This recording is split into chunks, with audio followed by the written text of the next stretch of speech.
1974 में इंदिरा गांधी ने डिसाइड किया कि हमें क्या बनाना है, परमाणु बम बनाना है। कब डिसाइड किया इन्होंने? 1974 में।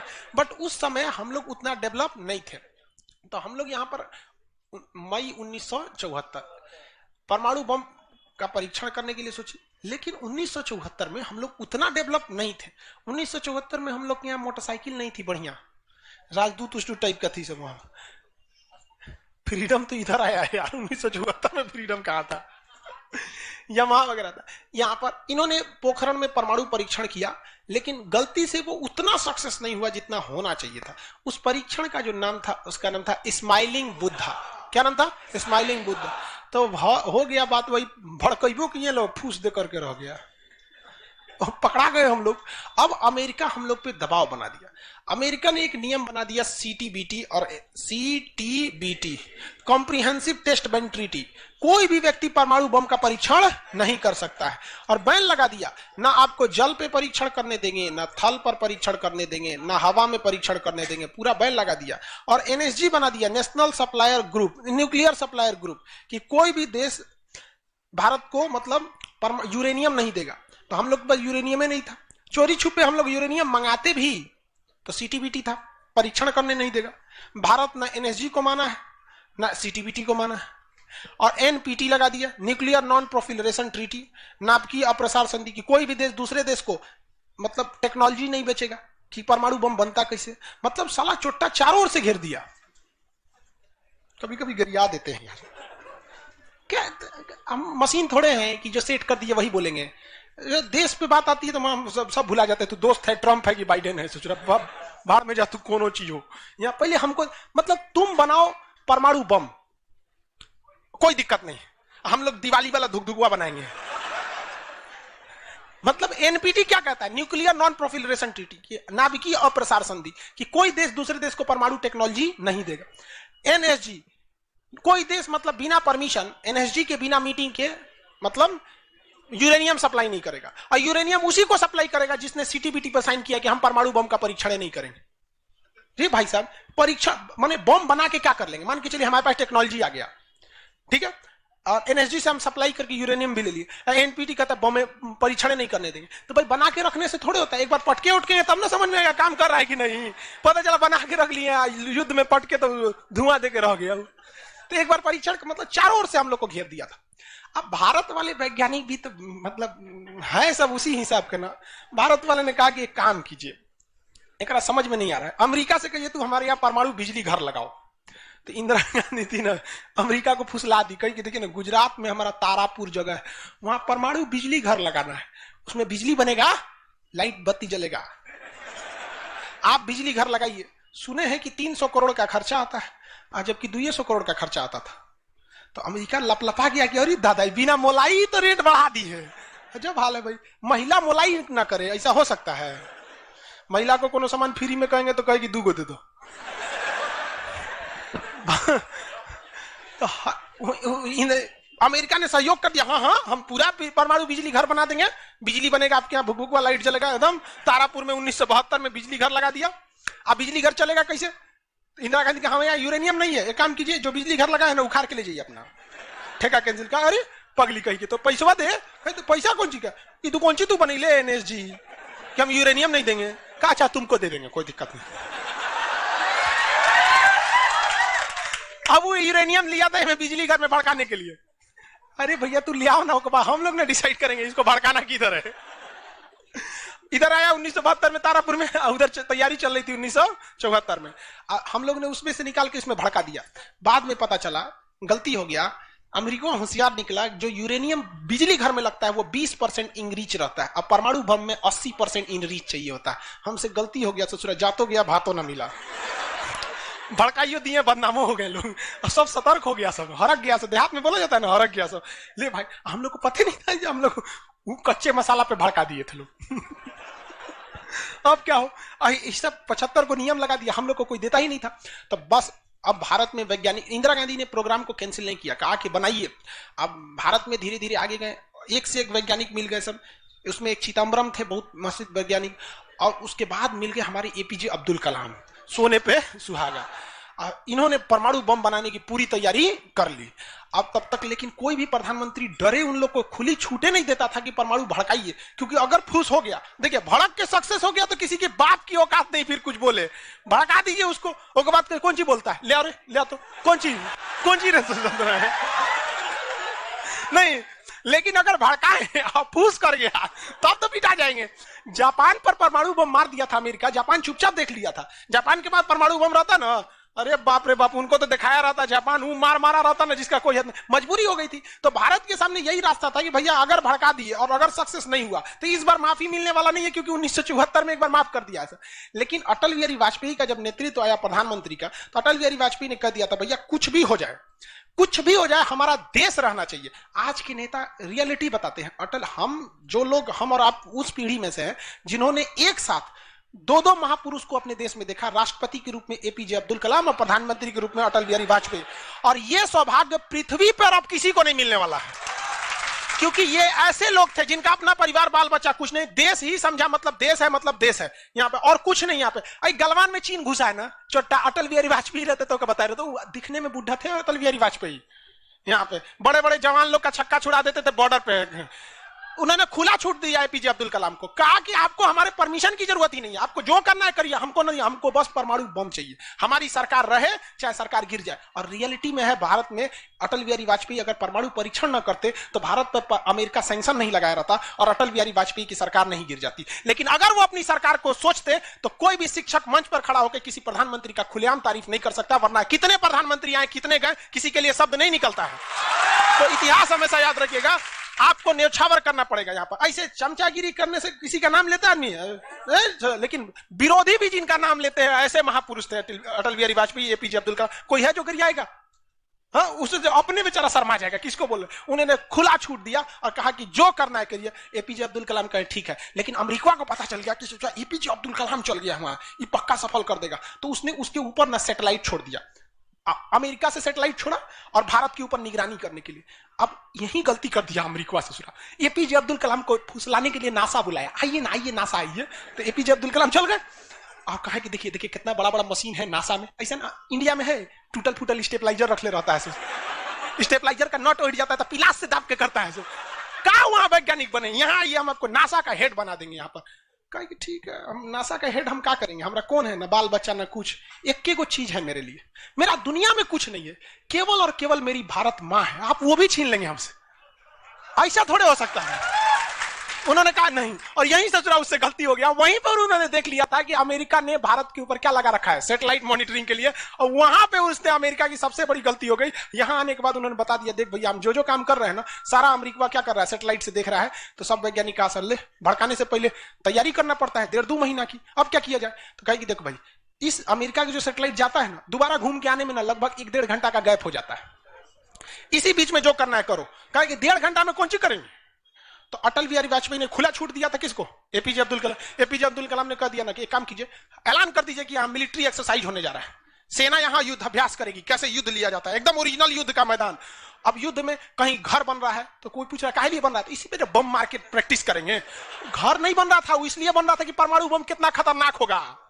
लोगों को लगा कि फौज इस पे मार के देखेगी कितना तबाही मचा रहा है। भाई साहब बकलोल, वो तैयारी अब्दुल कलाम ने करवा रहे थे कि जब फोड़ेंगे तो देखेंगे कि घरवा उधिया रहा है कि नहीं।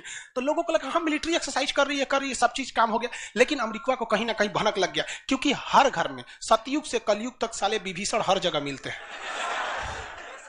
भारत में कोनो जाके कह दिया वहां पर, तो भनक लग गया। तो अमेरिका ने उस सैटेलाइट की टाइमिंग घटा दी। अब जो घंटों का गैप रहता था वो चंद मिनटों का गैप रह गया, 20-20 मिनट का गैप रहता था। लेकिन इन लोगों ने अपना काम निपटा के रख दिया था। लेकिन समस्या ये थी ना कि सब चीज तो बन के रेडी हो गया, हर चीज रेडी हो गया, लेकिन अगर परमाणु बम फोड़े और फूस दे करके रह गया, समस्या यही थी। भड़क गया तो टेंशन ही नहीं था। तब क्या किया गया, सैटेलाइट हुआ तो रहेगा। तो अटल बिहारी वाजपेयी का पूरा छूट था, एपीजे अब्दुल कलाम को इनको टेंशन ही नहीं था। उन्होंने कह दिया अटल बिहारी वाजपेयी से कि काम करते हैं हम अब आ गया, हम मई में इसका बम फोड़ देंगे कोनो दिन में, 9 तारीख चाहे 11 तारीख कोनो दिन हम फोड़ देंगे। तो कहें कि भाई आपको जो करना है करिए ना, हमको मत बताइए, हमको बस परमाणु बम चाहिए, बाकी अमेरिका कौन सी करेगा हम देख लेंगे यहाँ पर। तो अटल बिहारी वाजपेयी से खुला छूट मिल गया। अब इन्होंने 9 मई 1998 डेट क्या कर दिया, डिसाइड कर, दो दिन किया था, एक 9 मई को भी, फिर 11 मई को। पहले 11 मई 1998, शक्ति 98 कोड नाम था।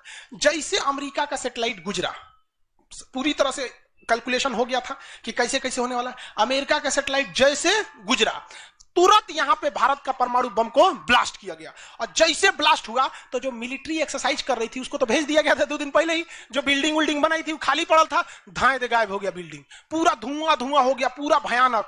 अब परमाणु बम क्या हो गया, लगभग सफल हो गया। वैज्ञानिकों को लग गया था सफल हो गया, लेकिन भाई अब ये फोड़े, अभी कैसे पता चल जाएगा सफल हो जाएगा? आप अंदाजे ना बता सकते कि भाई इतना तबाही एक अच्छा ही बम ला सकता है। लेकिन तब तक सैटेलाइट उसका घूम के आ रहा था, और पकड़ लेता तब क्या होता? मान के चलिए पकड़ लेता, अब पता चला कि सफल नहीं हुआ है, खाली धुआं कर दिया, गड़बड़ हो गया।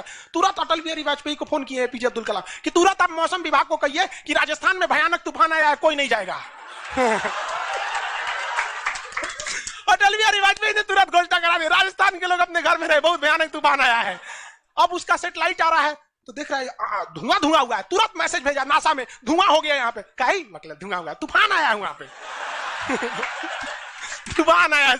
वहां से चला गया, तब परीक्षण देखा गया, एकदम सक्सेस, एकदम सक्सेस। अब टेंशन ही नहीं है, एक और फोड़ दो,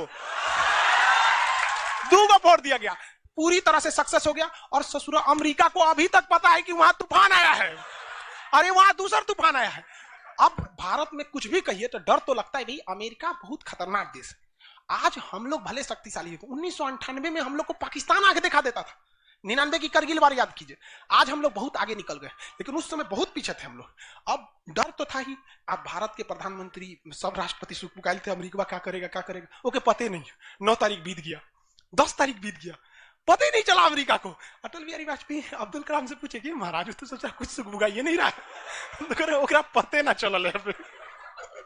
एक काम करते हैं, आप धड़ल्ले से फोड़ देते हैं, क्या फायदा है हम। तो फिर 11 मई को 3 गो और फोड़ दिए, 2 गो गायब करके। जैसे परमाणु बम निकला धाम से फोड़े, पता ही नहीं चला दूसरा। लेकिन भाई धड़ाधड़ 5 गो फोड़ दीजिएगा तो पता चल जाएगा कि नहीं पता चल। ये डाउट हो गया पाकिस्तान को, जनते का है। हम लोग फोड़ रहे थे यहाँ पे, अब भूकंप आ रहा था यहाँ।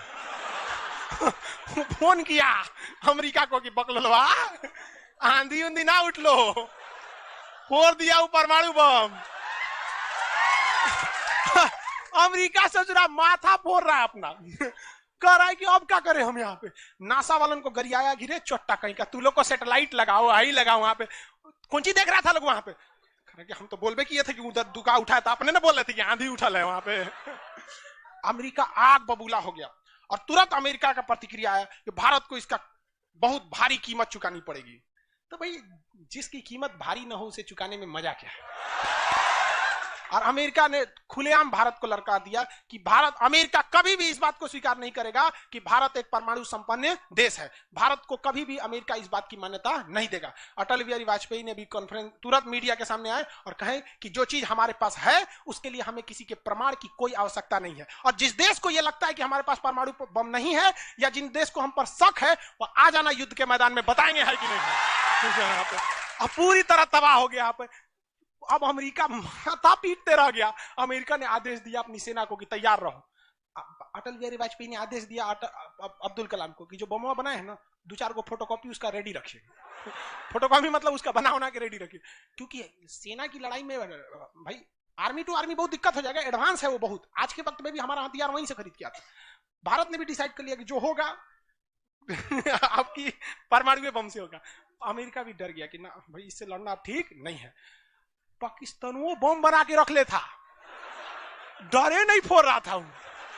1 हफ्ता तक देखा कि भारत को क्या हो रहा है, देखा कि कुछ नहीं हुआ, इहो चुप पे फोड़ दिया। अमेरिका एकदम ककुआ गया, एकदम कह रे चोट्टा कहीं का, तू क्या फोड़ा रे। तो पाकिस्तान में झाड़ दिया अमेरिका को कि हमरे बोलेंगे कमजोर जान के, फोड़ ले आपके आप बाई तो एक नहीं बोलेंगे यहाँ पे, हम कमजोर है तो हमरा बोल देंगे। एक काम कीजिए, आप भारत को जो सजा दीजिएगा हम भी वही सजा काट लेंगे। सोचा हमरे पे खेल गया। हम ही लोग पे खेल गया पाकिस्तान। अब भाई अमेरिका टेंशन में आ गया। अमेरिका ने भारत पर एम्बार्गो और प्रतिबंध लगा दिया, जैसे अभी सऊदी अरब पे प्रतिबंध लगा दिया, कल के वीडियो में बताए थे, सऊदी अरब का डस्टबिन बना दिया वहां के। तो वहां पर अमेरिका ने भारत पर प्रतिबंध लगा दिया, कोई देश भारत से सामान नहीं खरीदेगा, जो चीज जरूरत की थी सब चीज पर बैन लगा दिया। भारत की अर्थव्यवस्था डूब गई। पाकिस्तान की भी अर्थव्यवस्था डूब गई, लेकिन भारत को बचा लिया भारत के 55 लाख कुशल कारीगर जो विदेशों में काम करते हैं। आप प्रतिबंध लगाइएगा भी तो पूरी दुनिया का कारखाने ठप हो जाएंगे, क्योंकि हर जगह भारत के वहां वर्कर काम करते हैं। और अमेरिका या सीबीएसई वाले जो वर्कर होते हैं वो स्पेशलिस्ट होते हैं, पेंट मारता है तो पेंटे मारेगा। भारत का मिस्त्री मल्टी टैलेंटेड होता है, पेंट मार रहा है उसको कहीं काटी ठोक दो तो बिजली वाला काम कर दे, तो हाँ तार और खींच देते हैं। मल्टी टैलेंटेड होता है और काम भी बहुत ज्यादा करता है। काम हम जब 5 बजे कर देगा तो आदमी अच्छा बोरा नीचे उतार दो, तो ये सब बड़ी काम कर देता है, मेहनती होता है सब, कोई दिक्कत नहीं है उन सब में। खाना नहीं भी है तो कोई दिक्कत नहीं, निकालेगा कोई नहीं है, चालू।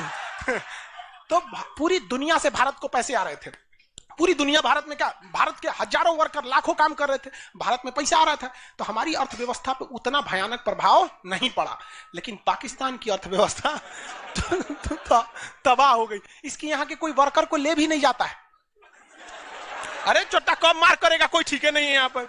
ये सब इतने बड़े बैल होते हैं सब पाकिस्तान वाला। अगर पाकिस्तान के एक मोहल्ला से 5 आदमी विदेश गया है ना, वहां अच्छा से हंसी खेसी से ड्यूटी कर रहा है, अगर उसके परिवार में यहाँ झगड़ा होगा ना तो दोनों हुआ झगड़ा कर लेगा सर, तो अब्बा काहे मर लो हमारी खाला को हुआ मार कर ले। उसकी अर्थव्यवस्था पूरी तरह से बर्बाद हो गई। अब पाकिस्तान के साथ अजीब सी दिक्कत था, अमेरिका अर्थव्यवस्था बर्बाद कर दिया, लेकिन पाकिस्तान भाई साहब हरामियों में नोबेल पुरस्कार मिलता तो हर साल यही लाता। इसने कहा कि एक काम करते हैं, अमेरिका ने हमको ऐसा बर्बाद किया है कि परमाणु बम होने के बावजूद हम तड़प के रह जा रहे हैं, हम भी अमेरिका को तड़पाएंगे। यह कहता है ना कि हम किसी से खरीद नहीं सकते हैं, व्यापार नहीं कर सकते, एक काम करते हैं हम परमाणु बमें बेचते हैं। ससुरा उत्तरी कोरिया को बेच दिया, किंग जोंग पगला को देखे उसका टेक्नोलॉजी पाकिस्तान दिया है, सद्दाम हुसैन को, ईरान को, सबको बेचने लगा कि सारा थ्योरी ले आके देखता था कि देखिए ऐसे ऐसे परमाणु बम बनता है, लीजिए 20 करोड़ दीजिए जाइए। अब अगला हिसाब 1 महीना तो काटेगा आदमी, अगला हिसाब देखे अमेरिका कर रहा है, पाकिस्तान में चोट्टा क्या कर रहा है, क्या कर रहा है, मरे हम भूखे मरे, आप प्रतिबंध हटा दीजिए नहीं तो हम इसको फेसबुक पे डाल देंगे।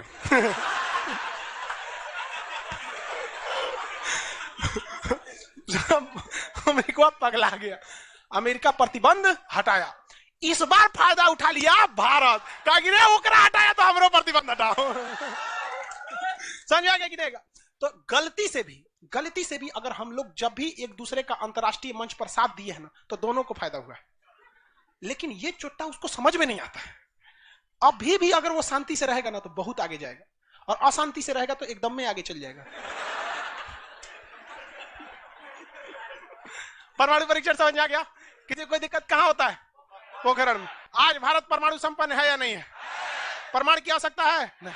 अब अमेरिका केस कर दिया भारत पर, कहा कि आपने न्यूक्लियर प्रसार संधि तोड़ा है। भारत ने कहा हम नहीं तोड़े, हमने किसी से संधि मंगाया ही नहीं है, हमारे खुद के वैज्ञानिकों ने खुद बनाया है। और ये बात खूब एपीजे अब्दुल कलाम ने बोला था। कौन सी बोलता है चोराए हम बनी ले, बताएं कैसे बनता है। कहा कि अच्छा ठीक है ये नहीं है, लेकिन आपने यूरेनियम तो चोरी से मंगाया। कहा चुप चट्टा कहीं का चोरी से मंगाया, हमारे केरल में यूरेनियम निकलता है, जादूगोड़ा की खान झारखंड से निकलता है, उसी से हम बनाए, हम किसी से भीख नहीं मांगे हैं, हम हिंदुस्तानी हैं लोग, यहाँ पे भीख में तो हमें कुछ भी नहीं चाहिए। तो एनएसजी कहा कि अभी तब कहा अब कौन सी पे मुकदमा ठोके, तब इस पे ठोक दिया भारत पे, आपने परमाणु परीक्षण किया क्यों है। भारत ने ये मुकदमा जीत लिया, जानते हैं कैसे? कहा कि कैसे, हमने तो कोई नियम नहीं तोड़े। सीटीबीटी कहता है पानी में नहीं फोड़ सकते हैं, जमीन पे नहीं फोड़ सकते हैं, हवा में नहीं फोड़ सकते, हम जमीन के अंदर फोड़े हैं। भारत ने कहा फोड़ा था? जमीन के अंदर। तो भारत को उस समय हर चीज साथ दिया था, बुद्धि, विवेक, बल, शक्ति सब रहना चाहिए, तब आप जीत सकते हैं। ऐसा नहीं कि परमाणु बम ले लेने से आपको जीत जाएंगे। कब कैसा सिचुएशन था, आंधी आया है, परमाणु बम फूट गया, तो हर चीज बहुत कांड हुआ यहाँ पे। बाद में अमेरिका को समझ में आ गया कि नहीं हो सकता है, अब भारत को ना नहीं सकते। वो गया जमाना जब हमारे ऊपर किसी का शासन हुआ करता था। आज भी भारत में बस जाति पात खत्म हो जाए, ऊंच नीच पे लड़ना खत्म हो जाए, और Congress BJP high party how party मतलब नेतागिरी खत्म हो जाए, तो सोचिए ना हमारे पास कमी किस चीज की है कि नहीं। नेतागिरी तो सॉल्व हो सकता है, यूपीएससी का एग्जाम कंपलसरी कर दीजिए नेता बनने के लिए। काम खत्म, तुरंत खत्म हो जाएगा काम। आप इसको समझ में आ गया कि नहीं? लाइव वाले सब लोग समझ में आ गया? अब आगे कल समझ